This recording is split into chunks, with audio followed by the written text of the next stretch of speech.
Hello, everyone. Thank you very much for watching today. So, today is Friday. Thank God it's Friday. Good Friday today. So, happy Good Friday to everybody. And today, a good topic. I won't keep you too long today. Well, I always say that, I do. But the topic again today and is making great decisions in a peak state of mind. And what that means to me is I'm going to give you a little story where this really hit hard for me 10 years ago, almost probably 10 years ago to this day. Very close, very close. I know it's about this time. I found out that I needed open heart surgery. Open heart surgery. Quick story, I didn't think anything was wrong with me. I haven't been to the doctor in years. I felt fine. Well, I was definitely way overweight, but I didn't. My heart felt fine. And went to a regular checkup that I haven't gone to the doctor in years because who didn't want to know what they had to say. And the doctor said, "Oh, you've got something wrong. You have a murmur or something's going on. You got to get an echocardiogram like today." Sent me to the hospital, got an echocardiogram. Next day, met with a cardiologist. Said you have a severely leaking valve. Severely, like can't believe that your valve is not damaged your heart yet. So the cardiologist said, "Hey, you definitely need to get this done soon, and start finding surgeons." Of course, I went to get a second opinion.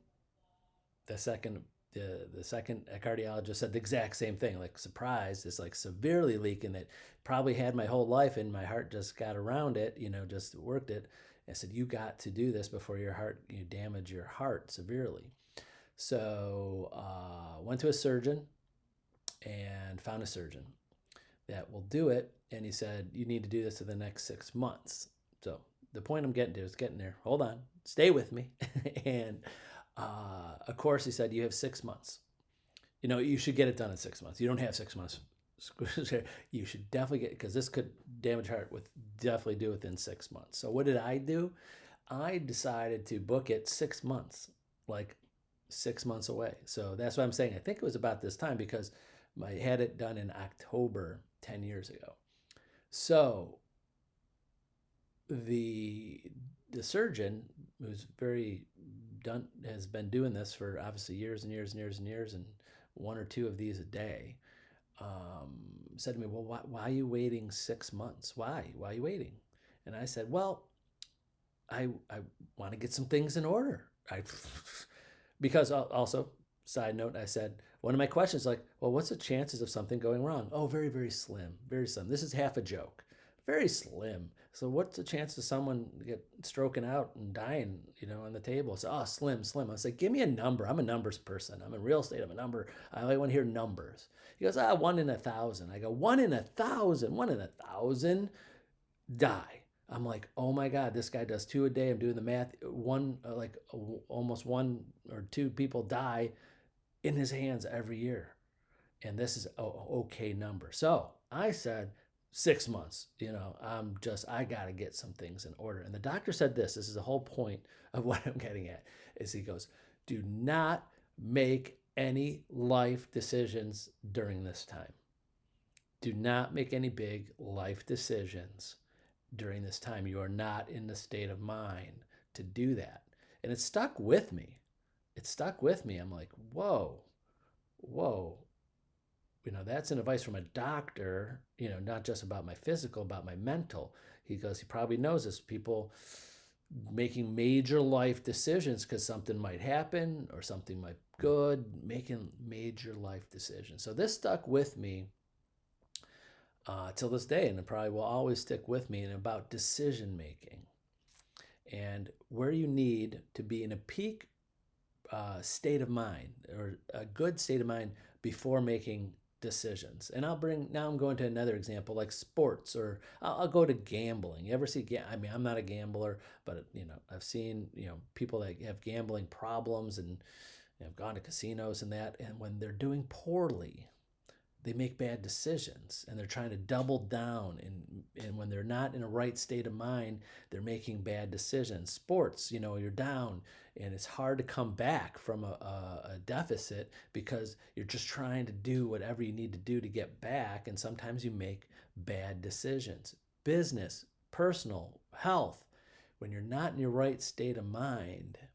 Now, you don't have to be perfect. I mean, what I mean by that, you might not be in the best place in your life. I don't have to be that, but you have to be, that's why I say, in a peak state of mind. Are you thinking clearly? Are you doing things out of desperation? Are you doing things because you just want to change and you just, I see people in their personal life and financial life and business life, just they need a change and they don't even know where the change is going. They don't even have a direction. They're just making a change now. And then you're making the change and going in the wrong direction and doing the wrong things. So today I just wanted to give you something to think about is before you make any major life decisions about your finances, your personal life, your health, your anything, make sure you're in the right state of mind. Are you doing it out of desperation because you got to the lowest point of where you have ever been in a certain part of your life and you're just doing something out of desperation? Or are you thinking it through? Are you taking the time, not just time, but are you doing the thought process and making sure that you're doing the right things? And when you are in a total emotional state, or you're total, just kind of like that doctor knew that I'm in a total emotional state for the 6 months. I was in a total emotional state because I didn't know 6 months from now if I'd get out of that, wake up. 1 out of 1,000. That's all that stuck in my head. 1 out of 1,000. If I was gambling, I was wanting to win the lottery, and they said you have a 1 in 1,000 chance of winning something, I'm playing that. I'm not a gambler, but I'm playing that. That's pretty good odds to win something big. But this one is your life. I was like, I got to get things in order. And I did. I mean, I did things, but I didn't. I mean, luckily for me, I didn't have any major life decisions to make at that time. Like, I don't know, like job or whatever. But I definitely knew my health. And since that day, I've lost probably about 60 pounds. And since that day, 70 pounds. I kind of lost track because I wasn't weighing myself back then either. So the moral of the story, the topic today is make sure you're in a peak state of mind before making any major decision, especially financially, especially health-wise, relationship-wise. Think about that. Definitely think about that. And also, side note too, didn't know if I was going to get on that part of the topic, but go to the doctor, check yourself out. You might be feeling fine. You might be looking fine. You just don't know it. And you got to keep on checking yourself out. You got to do it. It's just there. They're there. We're living in a country where there's a doctor right down the street. Hopefully you have, insurance or the finances to go to the doctor at least one time to get a physical or something. Public service announcement here. But there's a doctor right down the street from your house if you don't already have one. Other countries in the world, they don't have that advantage. And it's hard to find a doctor or get into the doctor or do something. Here, easy. It's so easy, and got to do it. And it's better for you to find out now. I mean, that's how I was. So I'm sorry I'm getting off on the tangent. That's how I was. I didn't want to know. I didn't want to know because I knew I was unhealthy. I just didn't want to know. And lucky I did. So thankful I did. So that's it for today. Hopefully that didn't go off too many tangents there on different topics. But remember, use me as a resource. Call, text, email me anytime. I'm even on duty all weekend, even holidays. I know things come up because everybody doesn't celebrate the same holidays. And so remember, I'm available if you need me. Emergencies, call, text, email me anytime. So have a great Good Friday, a good holiday if you celebrate any other holidays. And we'll see you on Monday. Bye-bye.